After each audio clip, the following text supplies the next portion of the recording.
Peace and many bright blessings unto you guys. It's your Queen of Spades coming at you today.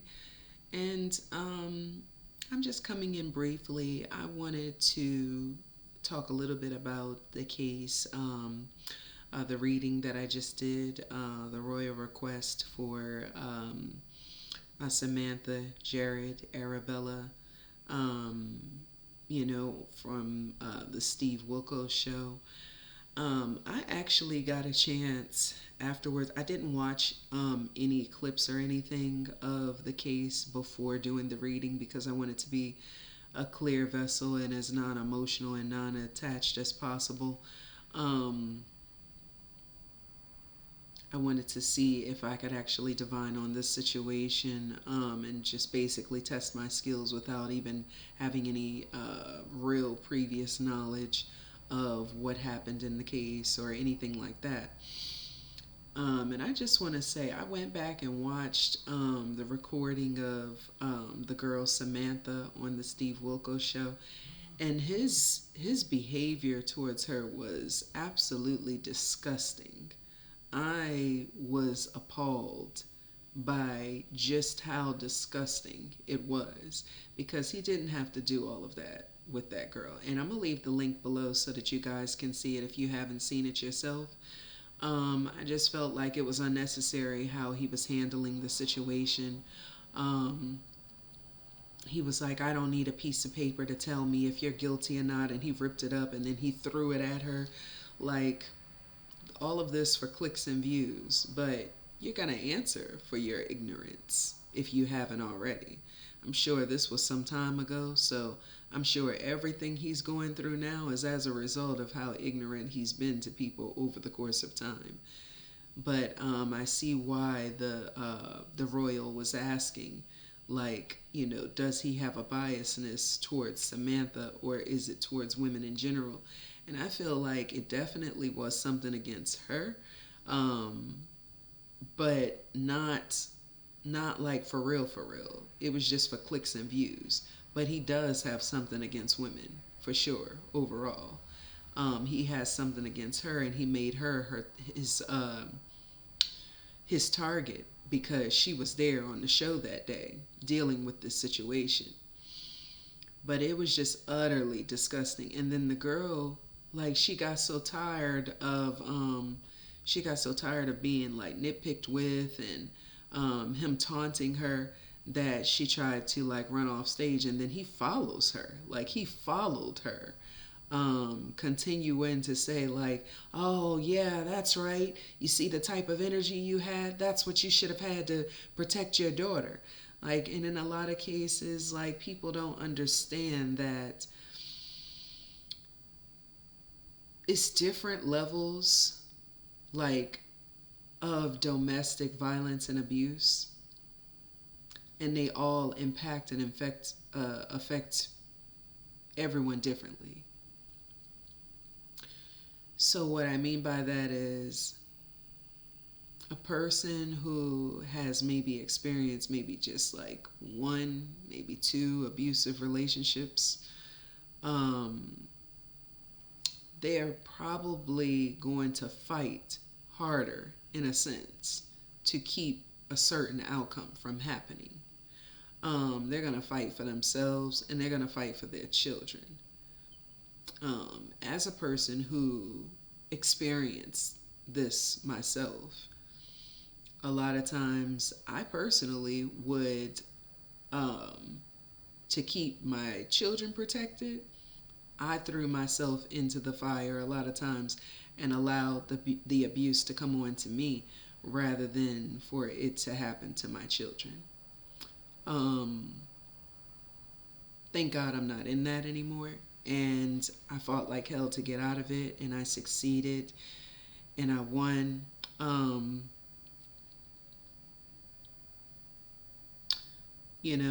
but when you're in situations like that, do you really fully win? Because there's always psychological effects. Um, Even though I'm still healing from past experiences and things of that nature, I wonder sometimes because I can see, like, you know, um, different things that bother, like my children, my sons.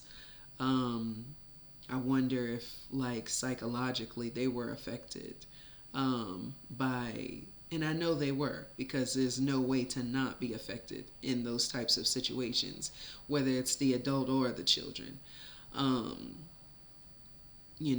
there's many levels of abuse. There's physical, but then there's emotional, there's psychological, there's financial, there's spiritual, there's religious abuse, where people actually use the Bible and religion to control people in abusive situations, and I've seen it firsthand. Um, there's financial abuse where a person's only giving a person a dime, just to split 1,000 ways, knowing that they can't, and knowing that they'll never be able to get out of this situation with the little bit of funds that they, are being, tossed on a small scale, here and there. Um, so I could see that the girl Samantha was definitely psychologically and mentally impaired. She was very emotional as she was talking about her daughter, and she mentioned that there were, a few other incidences where the boyfriend had put his hands on the little girl, where he tried to drown her in the tub and things of that nature. So people sitting from the outside looking in, they're like, how could you? How could you let this happen? She was emotionally distraught over this.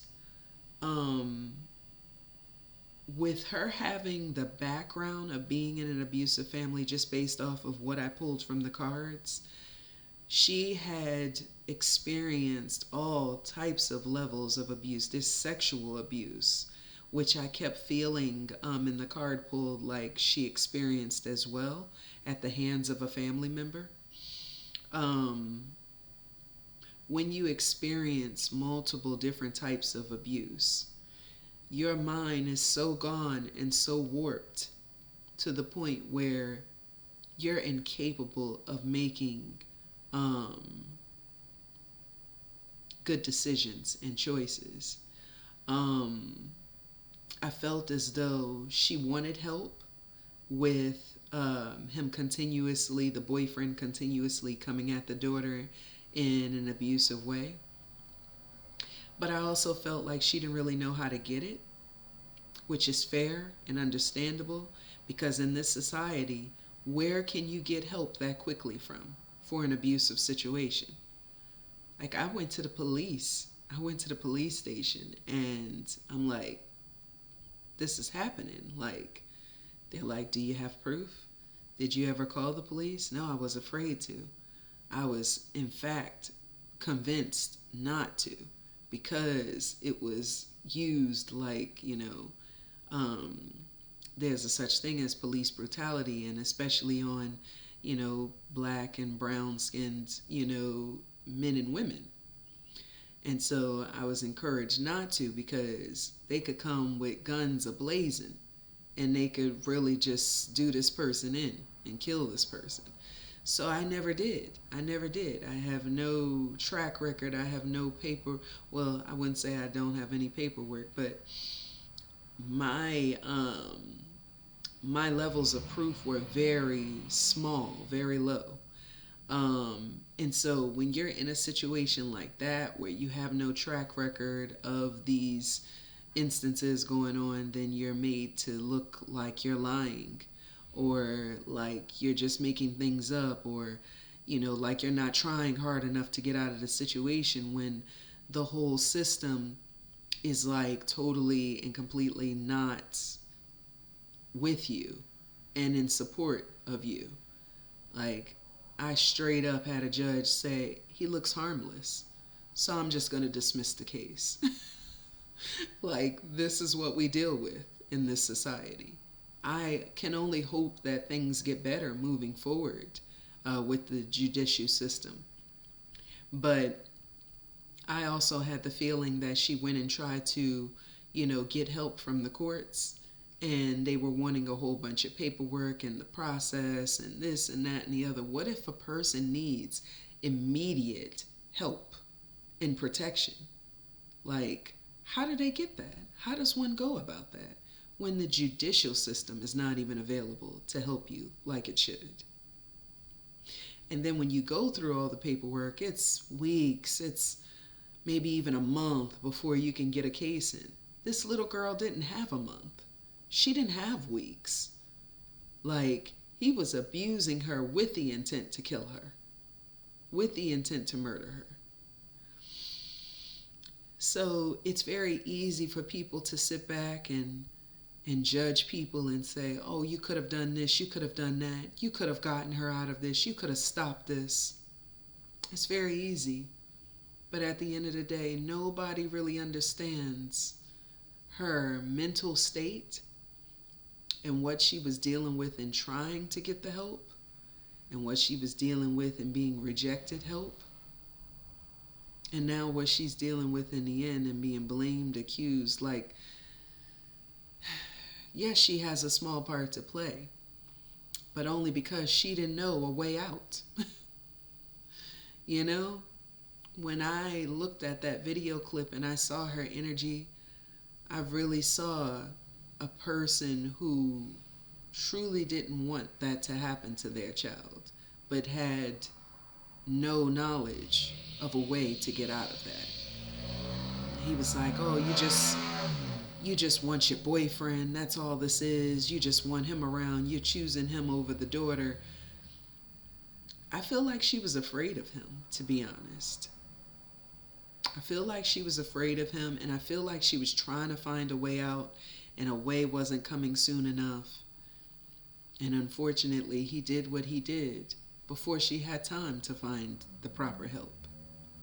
And this is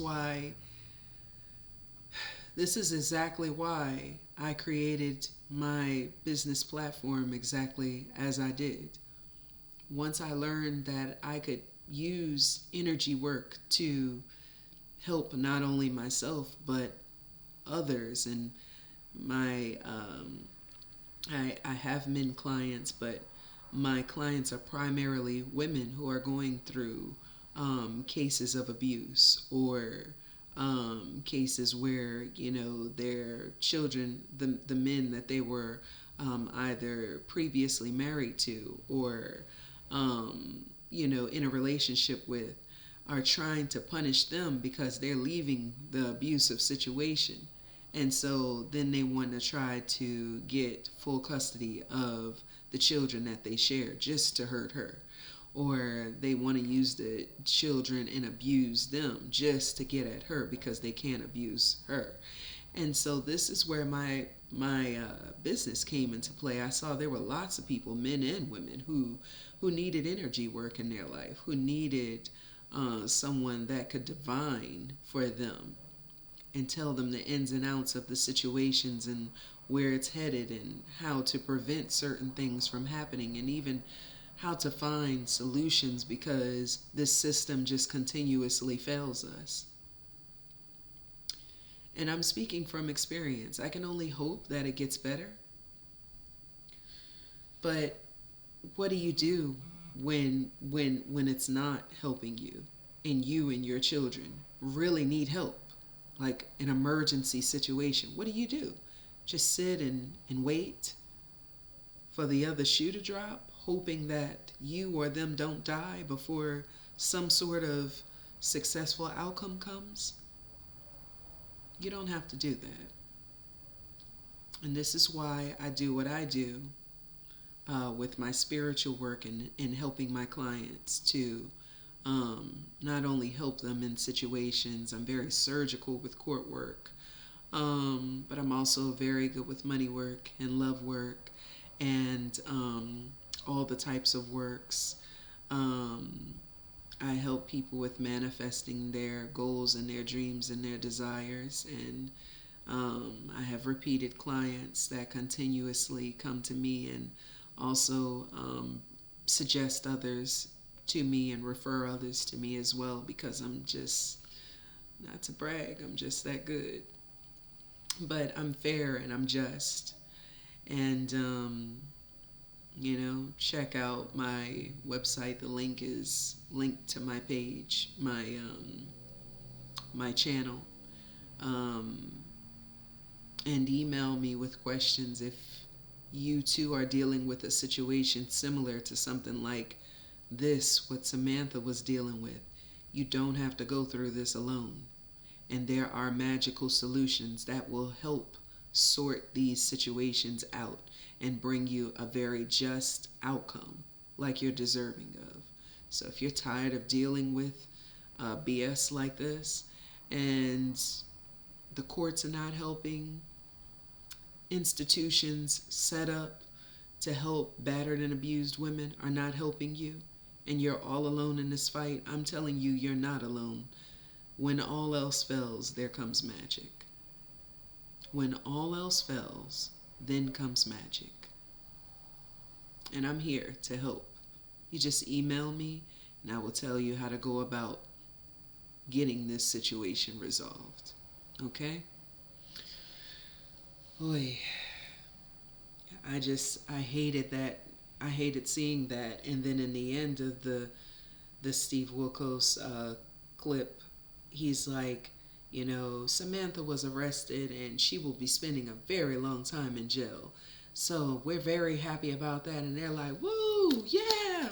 Like, this woman needed help. She was crying out for help. Like, she didn't kill her own child. She died at the hands of her boyfriend, which in the cards it showed she was trying to plot and plan to get away from. So, in my personal opinion, should she have served the same amount of time? If more? I don't think so. It's just not fair and just. Should he definitely have served the maximum amount of time, maybe without any parole, any chance of parole or getting out ever again? Like, you harmed an innocent kid. Like, really? Like, he should be under the jail for the rest of his life and some. As for her, you want to give her a little time because she didn't call the cops or whatever the case. I felt like this woman was in fear and felt like she didn't know which way to turn with this. She said she wanted to call the police, when he had her up against the wall, by her throat. And he was like, no, we're not calling the police. Like, clearly, she's not in her right state because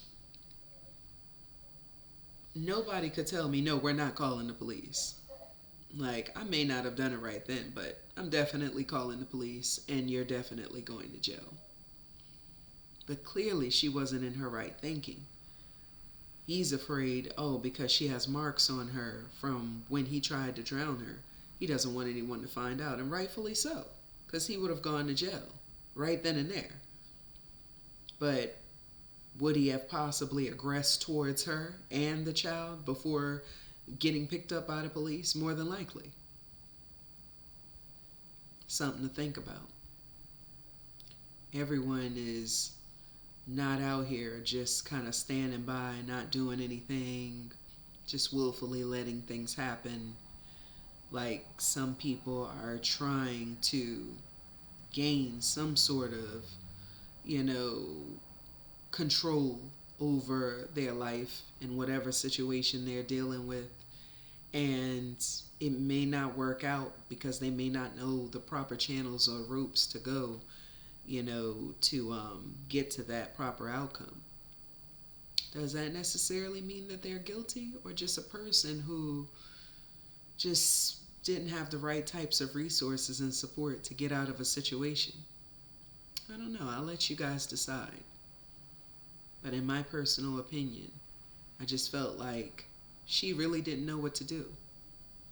And that's exactly why I do the type of work that I do. Nobody ever needs to feel like they have no option, they have no choice, they have to just stay in a situation. I have solutions. And I go with God in whatever work I do. So if you guys have any questions, definitely email me at MadinahQueenOfSpades at gmail.com. And definitely leave your comments and questions and concerns down below. I actually am curious about them, and I look forward to hearing from you guys very soon. Um, and thank you for your support thus far.